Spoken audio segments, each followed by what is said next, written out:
So we just wrapped up Warcraft Direct. Big announcements, bigger than I ever expected. We got stuff to talk about when it comes to Classic. We got Hearthstone news. We got Warcraft Rumble news, all kinds of stuff. So let's get into it. Real quick summary of everything that was announced. Here we go. Warcraft 1 and 2 Remastered now available, and Warcraft 3 Reforged coming in 2.0. So yes, if you open your launcher, this is already downloading for me. So you can in fact go in and now play this. This shit's crazy. How quickly they actually updated the launcher mid-announcement.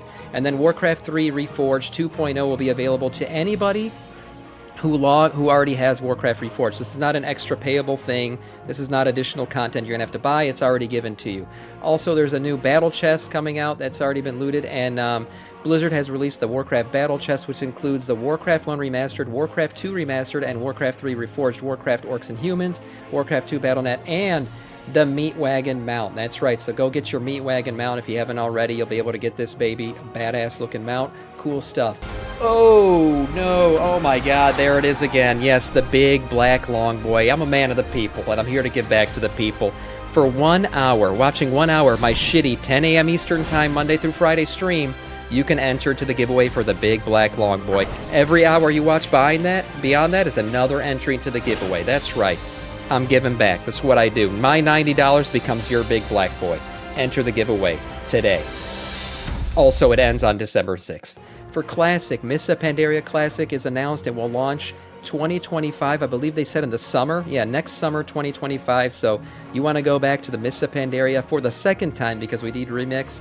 That'll be available in the summer for all you Classic Andes. Hearthstone. That's right, Hearthstone and StarCraft crossover. Emerald Dream is happening. We got a StarCraft crossover. They talked about remastered music. They talked about how these new, the new, what's it called, Zergs and all that shit, if you're into that stuff, will all be kind of fitting in with the Warcraft themes here. They brought in the Murloc stuff, a bunch of other things. Really cool stuff for this. If you're into Hearthstone, this looks like it should be a fun thing for you to play. Warcraft Rumble PC beta begins. So they announced a few things here and there, but the coolest thing is the fact that this is going to be playable on your PC in your WoW launcher as they showed it in the announcement. So when you're waiting for a queue to go up, I was literally saying it while they announced this. While we're waiting for a queue, it'd be really cool to just be able to open up Warcraft Rumble and play it for a little bit. Well, you'll be able to now. As I said, the beta begins December 10th. We'll be able to start playing Warcraft Rumble on our PCs. Also for Classic, I did want to say, I think they dropped a timeline here. So yeah, there's a little timeline for all you Classic Andes out there. They are relaunching Classic as well. So fresh Classic servers, a Classic. It'll go all the way through Burning Crusade, a fresh start for everyone. They also said that the fresh start will be for hardcore WoW as well. So that's another pretty cool thing. For the Classic versions of the game, they have this timeline that they released here. So that looks pretty cool. Getting in there and looking at all this stuff overall. We got a Phase 6 coming up for the 20th anniversary, Classic Edition. We got Classic stuff coming up for the end of Cataclysm, the beginning of Mists of Pandaria, Season of Discovery, new endgame content as well being added for that. Very interesting stuff. And then here we go, the new stuff, the retail stuff. 10.0.7 basically confirmed for a December launch at this point. We already talked about the possible launch date being before the beginning of the Winter Veil event, so that's pretty nice. Basically, we're looking at a December 12th, I would say, launch date is probably the most likely, considering Winter Veil should be beginning on December 17th. So I'm sorry, December 10th, 12th, like that week, we'll probably get the launch of the 11.0.7 Siren Isles. But the biggest announcement was 11.1. That's right, 11.1 coming out, The War Within Undermine. They showed clips of this thing described as basically going to the Goblin City. They described 4 covenants, basically, that you'll be able to pick between. Not really covenants in terms of what we saw in Shadowlands. It doesn't sound like it'll be that rigid, but you'll pick one basically to build rep with, probably get some transmog and gear from, things like that. Looks like a pretty cool thing. Not player power attached, but more like player, I don't know how you would describe it, player fun attached, transmog attached. So pick the one that you like most, or the story that you like most probably to play with. Some interesting stuff coming out. It sounded like there was another new piece of gear that we're going to be earning, a new trinket or something that we'll be gearing out with and making better. Probably going to be another best in slot item to get. Liberation of Undermine, new 8-boss raid also coming, and with a Gallywix as a final boss. That looked really cool. I enjoyed seeing this. The pictures, the photos from this event look really, really cool. A nice looking raid. The whole theme of like a casino looks really, really fun to play through. A nice, brightened version of a raid compared to some of the darker stuff we've been getting. So this looks pretty fun.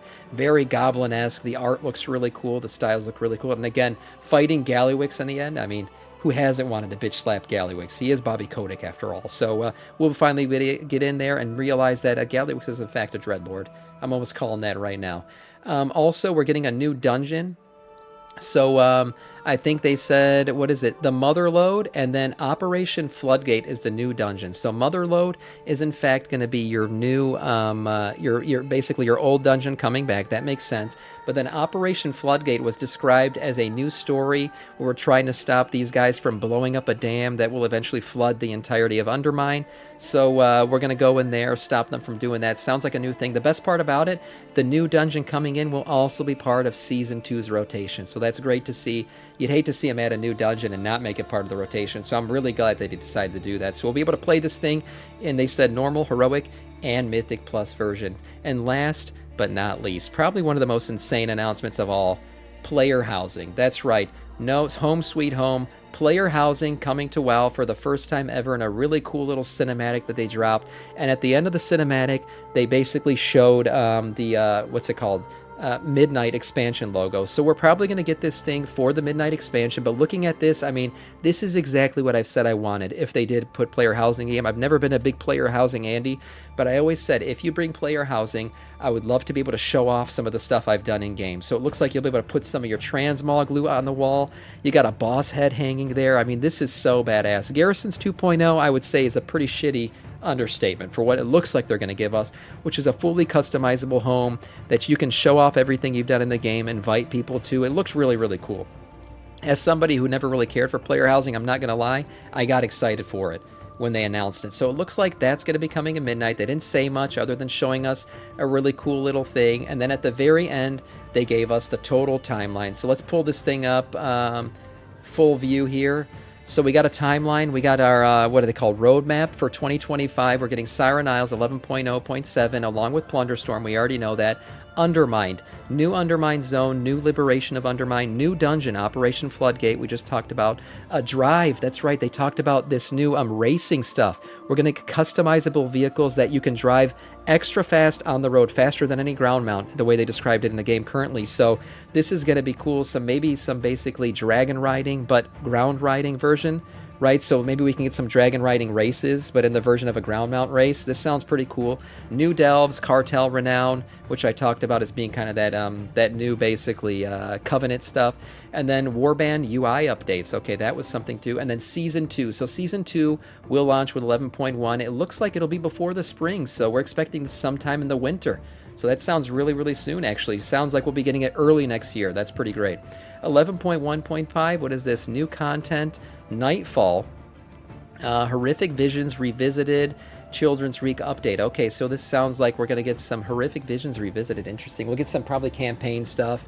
New content, Nightfall. Sounds like some Zalateth related stuff if I had to guess. 11.1.7, story quests, new content, and systems update, and then the Turbulent Timeways. Okay, more time walking stuff. Maybe they've been updating a lot of that stuff, so we'll get some of that. Story and quests, that's good. And then 11.2 will hit in the summer. We got new world events, new dungeon, new raid, new open world challenges, Warband updates, Brewfest updates, and seasonal reward refresh in the beginning of Season 3. And then with that, we will get the expansion reveal by the end of the summer. Holy crap, man, that feels so soon. So we'll get our full expansion reveal for the Midnight expansion, everything that's coming with that, in the end of the summer here, and then into the autumn, 11.2.5 with new content and systems updates, 21st anniversary. 11.2.7 will give us stories and quests, new content and systems updates, and then whatever this looks like some kind of weird Hearthstone or something. What is this? This must be something kind of like the event we got with Plunderstorm, but something else they're working on. We'll have to see. I like these mystery stuff they put on the timeline. This is interesting. So we'll see whatever this Hearthstone-esque looking thing is heading into the winter. And then I'm assuming the fact that they revealed the expansion now means we'll probably be getting it early next year. So 2026, I would expect an early launch. If not, maybe not November launch, because they don't really have anything here, but could be late winter, early 2026 launch for Midnight. So much to talk about, so much to do. Man, Player housing being announced completely blew my mind. That looks freaking amazing. So excited to see what else is coming. The game is still alive, boys and girls. Can't wait to see what comes next in World of Warcraft.